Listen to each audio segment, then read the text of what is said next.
রাত 3টা বাজে কি পরিমাণে গ্যাসের সিরিয়াল, যা বলার বাহিরে।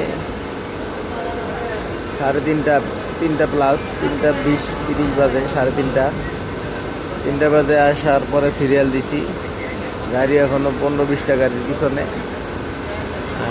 এখন এই গ্যাসের যেই সমস্যা, এটা দেখতেছি কোনো মিডিয়া বা কেউ কোনো প্রকার প্রচার করতেছে না।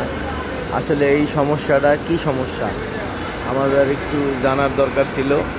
কারো যদি জানা থাকে একটু জানাবেন। আগে শুনতাম গ্যাস ইন্ডিয়া পাচার হয়, তো এখন কোথায় পাচার হয়? এখন তো আর ইন্ডিয়ায় দেওয়ার মতো লোক নাই। কি পরিমাণে সিরিয়াল গ্যাস পাম্পে! যদিও গ্যাস পাম্পে সিরিয়াল দেওয়ার পরে যদি ভিতরে ঢোকার পরে তো ফুল গ্যাস পাওয়া যাইতো, তারপরও মনটা খুশি হইতো। পাম্পে ঢোকার পরে গ্যাস পাওয়া যায় 200, 250, 300 টাকার। এই কষ্ট, এই ভোগান্তি শেষ কোথায়?